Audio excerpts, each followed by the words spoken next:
कपड़े धोने वाली बहू। शादी के पहले से ही विभा को कपड़े धोने का बड़ा शौक था। कभी नल के नीचे तो कभी तालाब के पास। अरे मेरी नीली वाली लुंगी नहीं दिख रही है।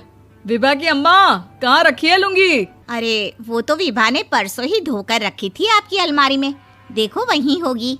वो ना मैंने आज धो दी, मुझे लगा कि गंदी हो गई होगी।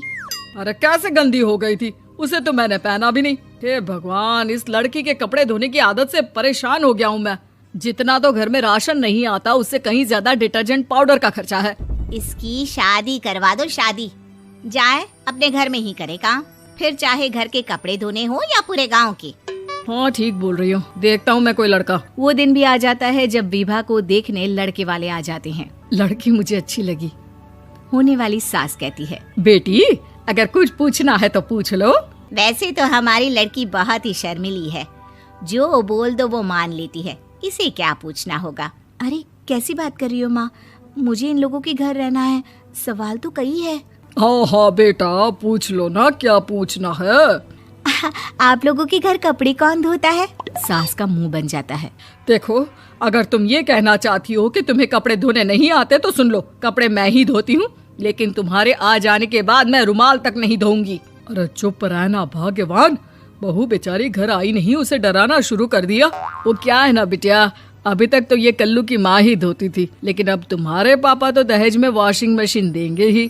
तभी विभा की माँ बोल पड़ती है, सवाल भी पूछा तो क्या। वैसे भाई साहब, मशीन की तो फिर भी कपड़े धोने की कैपेसिटी होती है, मतलब जो बिटिया दे रहे हैं ना विभा, इसे कपड़े धोने का बहुत शौक है। ये आप लोगों के क्या, आस पड़ोस गांव मोहल्ले सबके कपड़े धो दे और उफ तक ना करे। बाहर देखा नहीं आपने कितने कपड़े सूख रहे हैं, सब हमारी बिटिया ने ही तो धोए हैं। बस भी करो ना माँ, शर्म आ रही इतनी तारीफ सुनकर। और तो और एक दाग निकाल कर दिखाओ तो मान जाओ। हाँ अच्छा अच्छा, माफ करना बेटा, मैंने गलत समझा।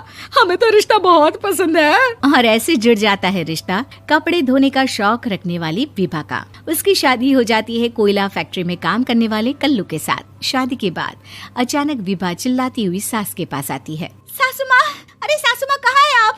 ये तो धोखा है, धोखा दिया आप लोगों ने मुझे। इसे ससुर के चक्कर के बारे में पता चल गया।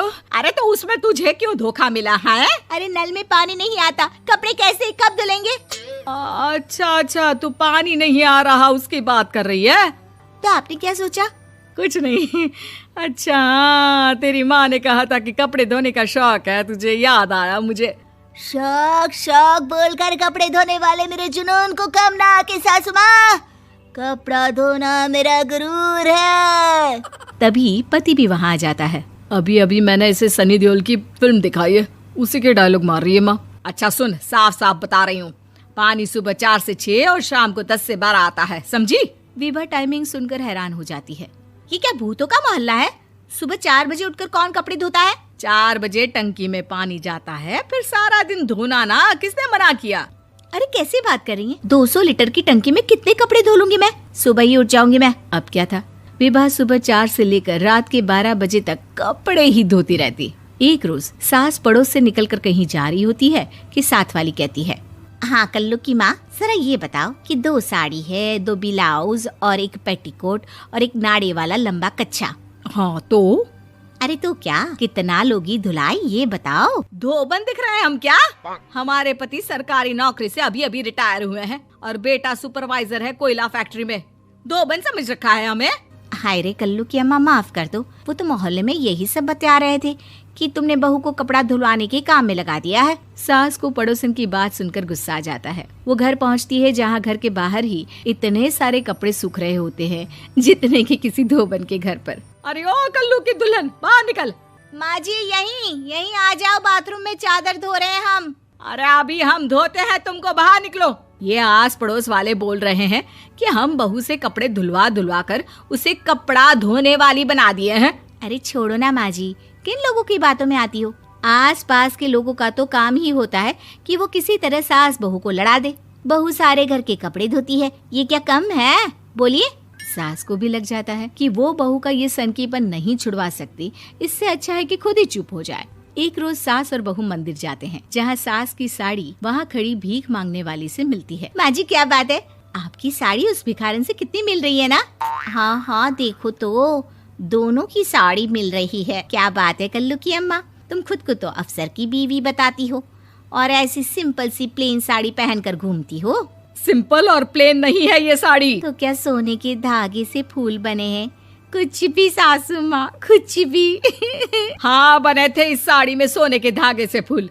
मेरे पति लेकर आए थे मद्रास से स्पेशली मेरे लिए 10,000 की। ताहे भाई साहब इस भिखारन के लिए भी सेम टू सेम साड़ी लेकर आए होंगे 10,000 की।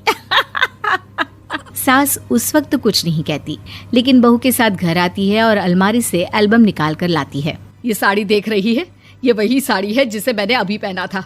इस साड़ी में ये जो चमकदार फूल दिख रहे हैं ना, ये सोने के धागों से काढ़े गए हैं।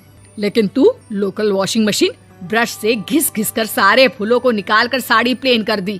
मुझे माफ कर दीजिए सासू माँ। और तो और, जब मैंने तुझे तेरी गलती के लिए कुछ नहीं कहा, लेकिन तूने तो सबके सामने मेरा मजाक ही बना दिया। क्यों? बहू को समझ में आ जाता है कि अब से उसका कपड़े धोना बंद।